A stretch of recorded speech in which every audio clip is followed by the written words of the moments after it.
Okay, bowlers, welcome to this week's edition of the Monday Night Pepsi Classic League. And let me throw some graphics up here real quick, make sure it gets lined up. Whoops, that's not David.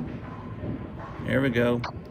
I'm Tim Flanagan, the video guy, with David Lambert from Interstate Bowl and our very special guest, Kyle Troup. How's everybody doing tonight? Very well. Yeah. Well, Very All well. right. Kyle is a 6 PBA title champion. He was a member of Team USA at 2018-2019. But more importantly, he's the son of Guppy Troup, the legend. Thanks, That's right. thanks, Kyle, for joining us tonight. Congratulations on your win on the thank you very much. Eastern Regional. How does it feel to have a chance at $250,000?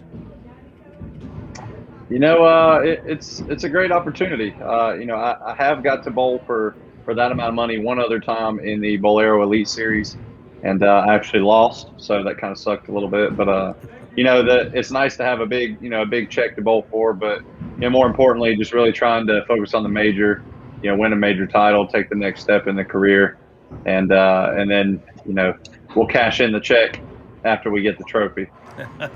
Speaking of titles, I know in your first title that your dad was there with you, and tell us how important was that to have your dad there to share that moment with?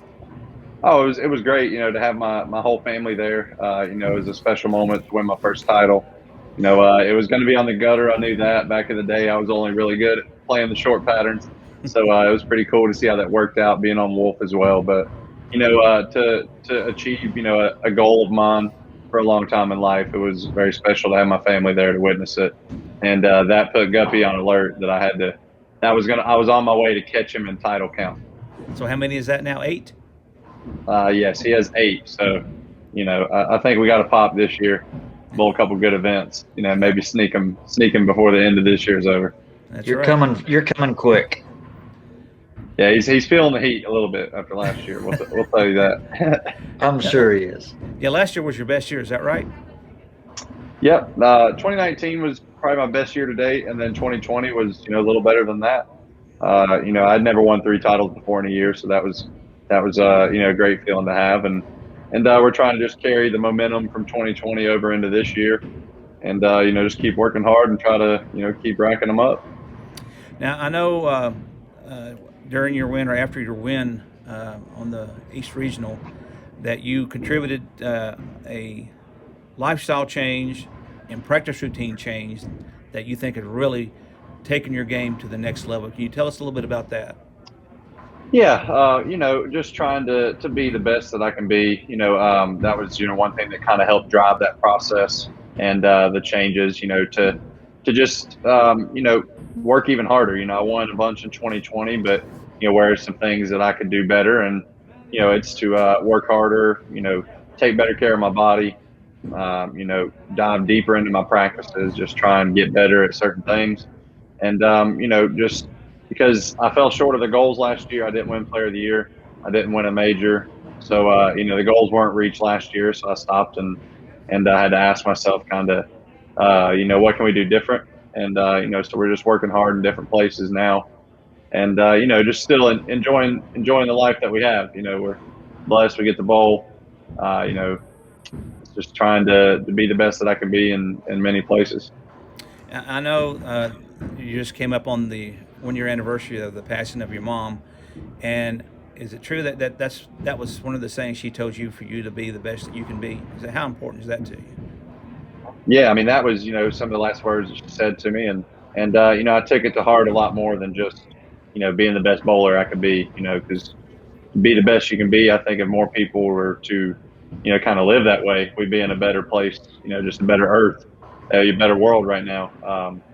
So just trying to be the best version of myself. Bring joy to people, have a good time.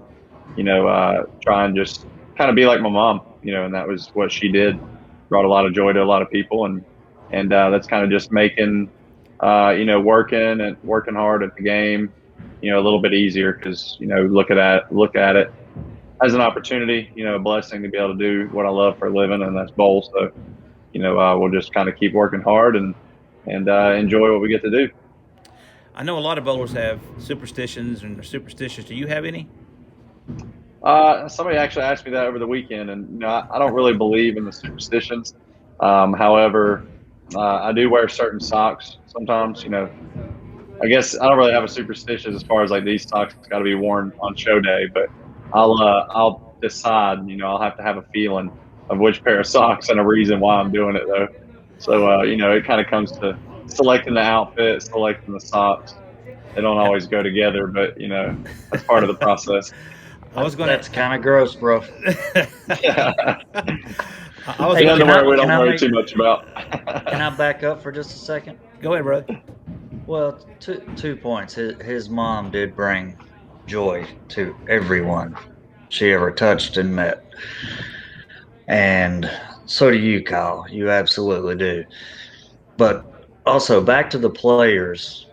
Pardon my ignorance. Kyle, can you clarify how they're going to stack you 5 guys up and how that's going to work? Yeah, so we'll have 3 games of qualifying on Flow Bowling on Saturday Okay. afternoon. I'll have to get the exact time, but I think it's like 2 or 4.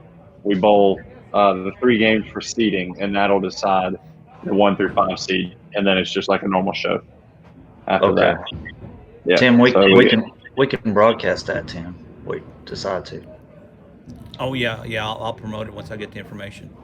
Yep. Let's so we're see. kind of 3 game set for the show. That's There you kind of where we're go. at now. Trying to get ready for that. And What are then, you bowl the playing show, on? whatever Do you know?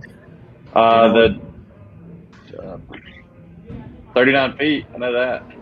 I think it's Okay. Don Carter pattern. I believe it's the Oh. Don Carter pattern. Oh, okay. That's hittable. Yeah. Yeah. Well, they made him a little hittable too. So Yeah. we'll take the high scores and hopefully just make them a little higher. There you go. I want to talk a little bit about your emotional win at the Jonesboro Open. I have never seen a more determined and focused bowler than I saw you on that day, as you dedicated that win to your mom. What was your feeling? What was your thought process during that tournament? Going through the tournament, I was just trying to treat it, bowl great, be the best I could be. But once we got to the show and I was the number 1 seed, that was a different feeling. That was a little tough for me to relax and learn how to handle that moment instead of like going out in the first match, making the 4-3 seed like I normally do. But then I knew, I wanted to give mom a good day because I knew she'd been struggling a lot back home. And I tried to just use that as like a driving force to lock in on the focus even more.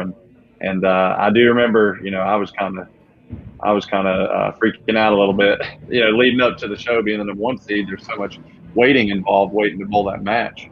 But talked with Jesper, talked with the reps, just trying to relax, get the mind calm, and stay focused on the game.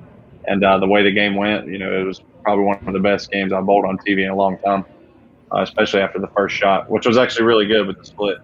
Right. And and then all the emotions just kind of came crashing in whenever I actually did it. I won the tournament, especially in the score and pace that it was with me and Barnes. It just kind of all overwhelmed me a little bit, and I knew that everybody was probably jumping for joy, pretty happy back home too. Absolutely. It was an amazing performance, I have to tell you that. In closing, and we talked a little about this off camera, Ronnie Horton was on the show a couple of weeks ago, fresh off his win at Staunton at the New Year's Day tournament where he beat somebody who's on the program. Yeah. But He ain't afraid to talk about that either. No, he wasn't. No. But Kyle, here's the comment he made about you. Kyle Troup has been blessed with his dad's charisma and showmanship and his mom's great heart, and he is the best marketing tool for the PBA. How do you feel about that? That's a great compliment from a great guy. I've known Ronnie for a long time, since I was a kid, and kind of grew up, I guess, a little bit through bowling when he was around, bowling a lot.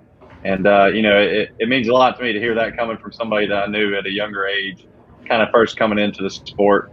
And I'm blessed. Like Ronnie said, and I try to just live that way, live a good life, do the right things, kind of help the sport out.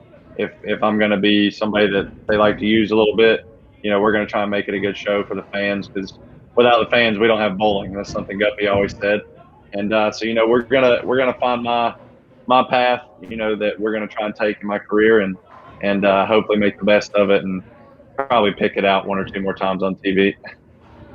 Dave, you got any closing statements or comments you want to make? No, just what he said. He has definitely chosen his own path and did it kind of his way. He's taken a lot from his father and this, that, and the other, but he's on his own path, and he's definitely done it a different way, for God's sake. But anyway, probably a good thing. Yeah. Well, Kyle, I appreciate you joining us. I know you want to go out on the lanes and talk to some of the bowlers. So if you'll just give me a few minutes to get set up here, and we'll do that. Okay. All right. Stand by, David. Sounds good.